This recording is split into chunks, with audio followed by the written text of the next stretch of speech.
Bonjour, c'est Bertrand de la chaîne Investir sur le long terme. Alors aujourd'hui, une nouvelle vidéo qui va être consacrée au suivi du compte titre ordinaire. Donc c'est l'épisode 10.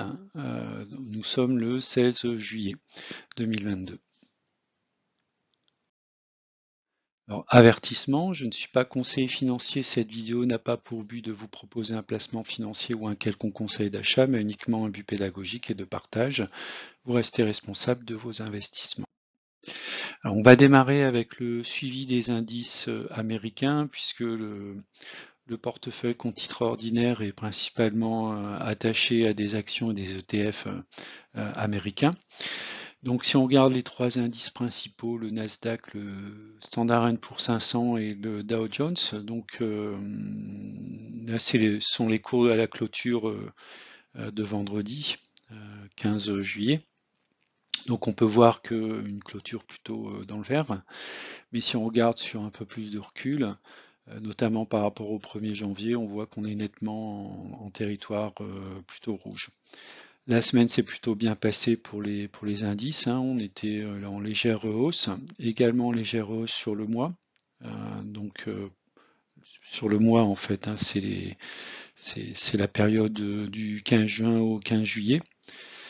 Par contre, si on regarde sur les 3 derniers mois, les 6 derniers mois et l'année écoulée, en fait, les indices sont bien dans le rouge. Donc la tendance est bien à la baisse, la tendance globale. Alors, est-ce que les marchés sont à leur prix? Donc là, je fais un focus sur le Standard & Poor's 500, hein, puisque j'ai investi principalement sur un ETF attaché à cet indice. Donc si on regarde la partie à gauche, donc vous avez l'évolution du cours sur les 20 dernières années, prise au 31 décembre. Bien sûr, dans la case orange, c'est pas le 31 décembre 2022, mais c'est le cours de clôture, 3863. Donc j'ai appliqué en fait une régression non pas linéaire mais logarithmique sur ces données. Et j'ai une valeur théorique de 3700. Hein, donc ce qui veut dire que le Standard & Poor's est légèrement au-dessus de sa valeur théorique. Voilà, donc on n'est pas très loin quand même d'un prix théorique. Alors même si le S&P 500 peut encore fortement baisser d'ici la fin de l'année, voire poursuivre une baisse sur l'année prochaine, si on achète donc un indice au cours actuel, on n'est pas non plus historiquement sur des cours très éloignés en fait de leur cours théorique. Alors, si on fait un focus maintenant sur le compte titre ordinaire, donc les plus-values au 15 juillet 2022, donc on peut voir que donc le compte titre a bien performé sur ce mois passé. Donc on est à 17 467 euros en plus-value de 3 143 euros, ce qui est plutôt une bonne performance, hein. Ça correspond historiquement à une plus-value de 18% et 12% sur une base annuelle. Donc je suis encore en avance, on va dire, sur mes objectifs qui sont une croissance de 8% en fait de mon compte titre ordinaire. Je n'ai pas effectué d'apport mensuel. Donc sur la période du 15 juin au 15 juillet, j'expliquerai un petit peu après pourquoi. Et j'ai des liquidités relativement importantes de l'ordre de 10%, en fait avec 1835 euros. Donc facteur explicatif du rendement de mon portefeuille, donc une sélection d'actions à rendement qui ont également bien performé. Également donc une parité USD-euro qui est favorable, hein, puisque la majorité de mes actions sont cotées en dollars et donc lorsqu'elles distribuent du dividende et une conversion en euros, donc c'est plutôt favorable pour moi. Alors l'effet marquant sur la période, donc je n'ai pas effectué d'apport, en fait pour une raison simple, c'est qu'au-delà de 2500 euros de liquidité sur le compte titre, de Giro va appliquer des coûts de 0,5%. Donc là je suis à 1800. Si je vends quelques actions, je serai sans doute pas très loin de 2500 euros. Donc voilà, l'apport, je ne vais pas le verser sur le compte titre, hein, je le tiens pour l'instant en stand-by. Si je fais pas mal d'investissements sur le courant de l'été, bien dans ce cas, j'apporterai ce que j'ai pas apporté sur les périodes précédentes. Hein. Pour rappel, les versements mensuels que je fais sur le compte titre ordinaire, c'est de 350 € par mois. J'ai pas effectué de transaction donc sur la période écoulée entre le 15 juin et le 15 juillet. Donc aucune transaction, je suis en mode stand-by, j'attends en fait, j'attends de voir comment va évoluer l'économie sur donc au moins cet été et la fin de l'année avant de reprendre mes investissements.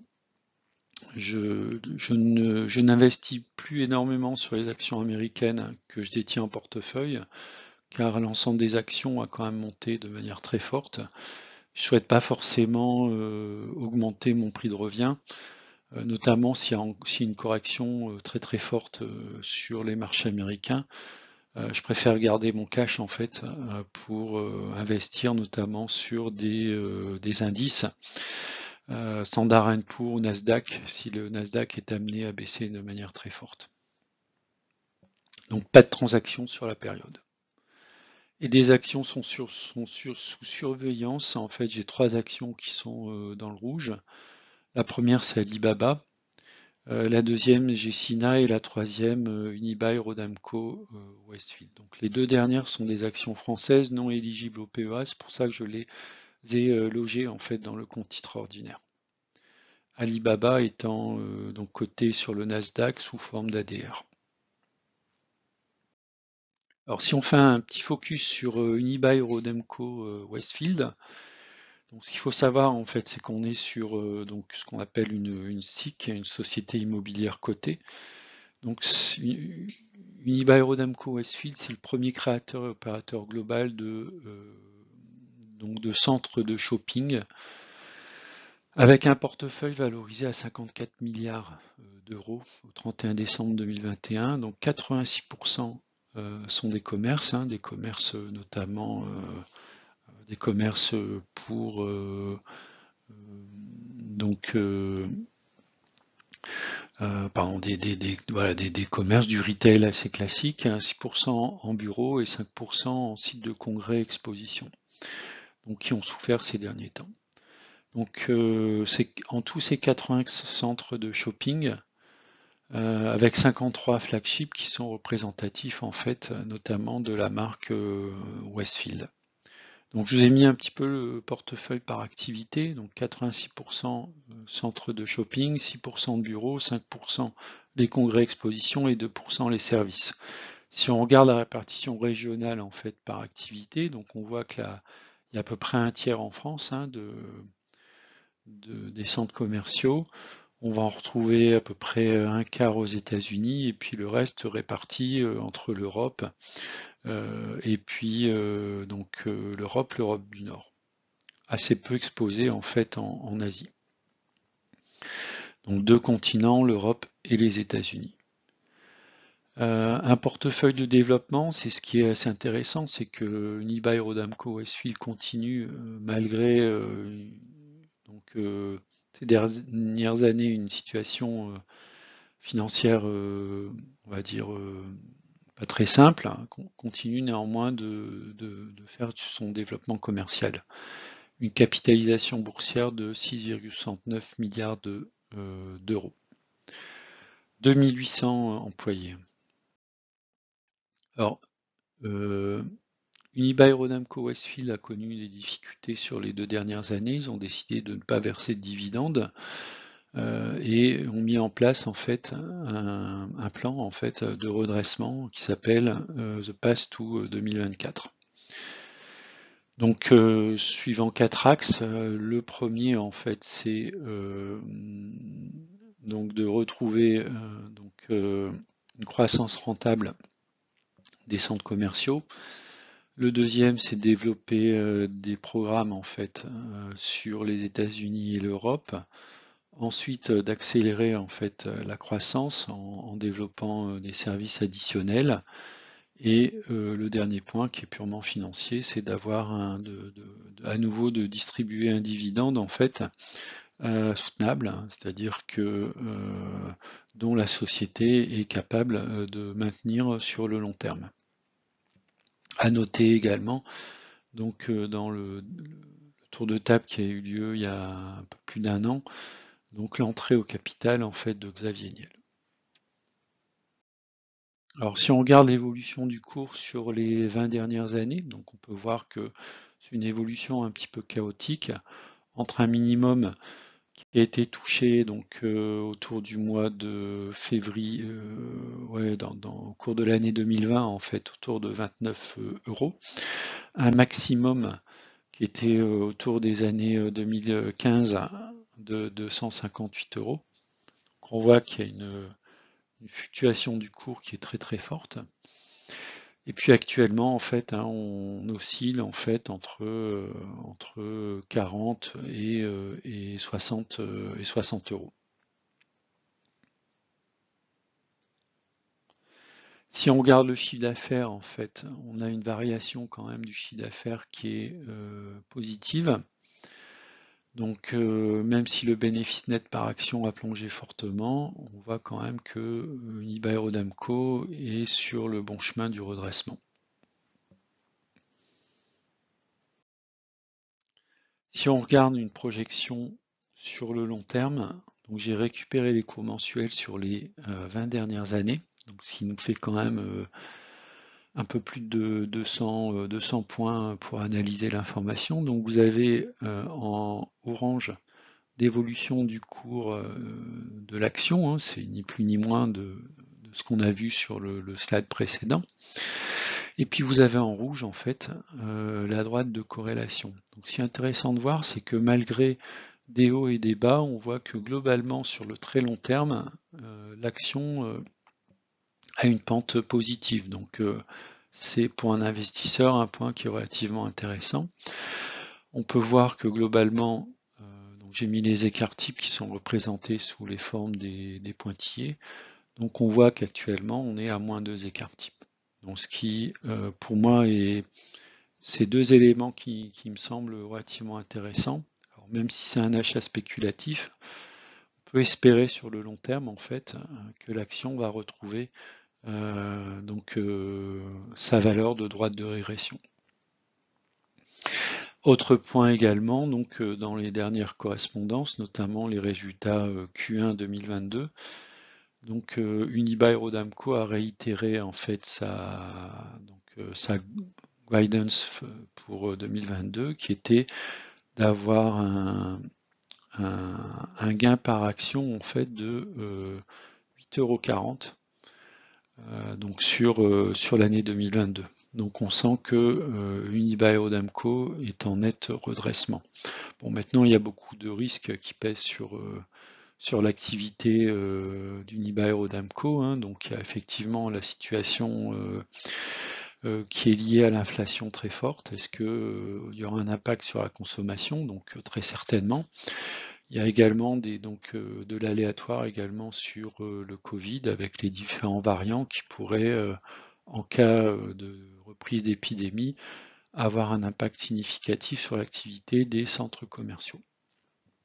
Alors moi j'ai quand même décidé de continuer à investir sur Unibail-Rodamco. J'ai pas effectué d'achat là tout dernièrement, mais très certainement je vais renforcer au courant de l'été. Donc reprendre un petit peu d'Unibail-Rodamco.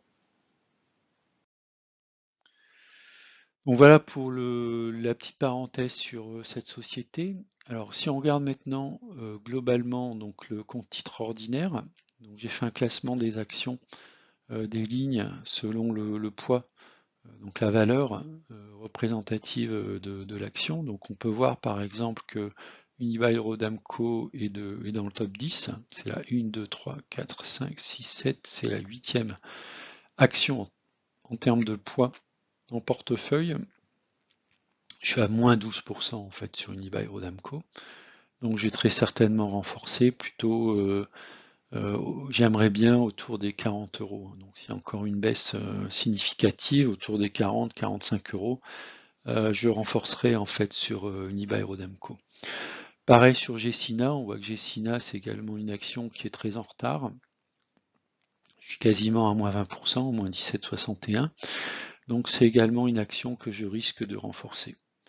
Alors, ça va pas aller forcément dans le sens de l'équilibre de ma stratégie, où j'ai plutôt une stratégie US, alors que là, c'est deux actions françaises.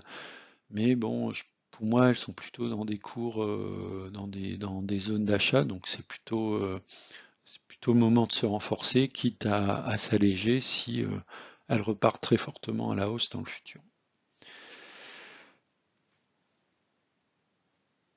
Voilà, et puis également donc Alibaba, qui est également en forte moins-value sur mon compte titre ordinaire. Donc là, je pense que je vais attendre un retour à l'équilibre pour très certainement me séparer en fait de cette action.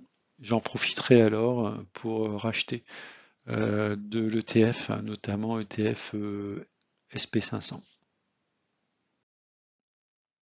Alors maintenant, si on regarde les ETF, donc vous savez que sur la période le mois précédent, donc j'ai fait un grand nettoyage des actions, y compris des ETF. Donc j'ai uniquement gardé donc quelques ETF, donc deux ETF basés sur l'argent et l'or, avec un Amundi Physical Gold et également un Wisdom Tree Physical Silver, donc deux ETF donc basés sur l'or et l'argent.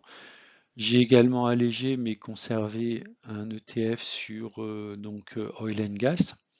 Donc même si le cours du pétrole a reculé pour être à peu près en dessous des 100 $,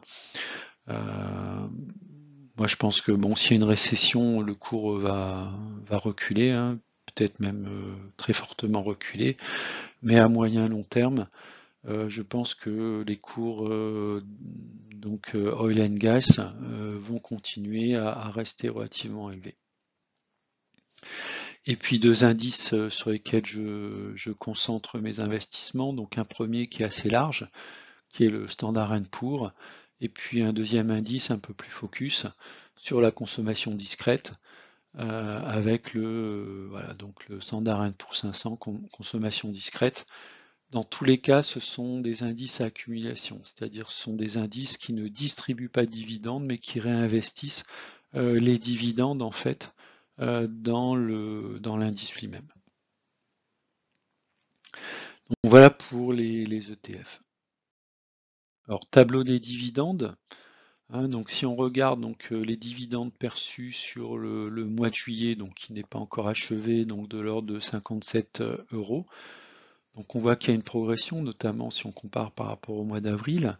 Donc cette légère progression est notamment liée au fait que ce sont des dividendes versés en dollars et que le dollar progresse par rapport à l'euro. On est quasiment à parité. Voilà, donc dans le tableau, vous avez donc en ligne les actions qui distribuent le dividende et en colonne les différents mois. J'ai fait un cumul en fait sur chacune des lignes et un cumul total en fait qui apparaît ici à 337 €. Donc c'est ce que j'ai touché depuis le début de l'année. Alors j'indique que c'est bien des dividendes bruts. En moyenne, donc il y aura un prélèvement forfaitaire de 30%. Donc voilà, donc les dividendes nets, hein, il suffit simplement d'enlever 30%. Donc je tourne autour de 20 € par mois en dividendes nets.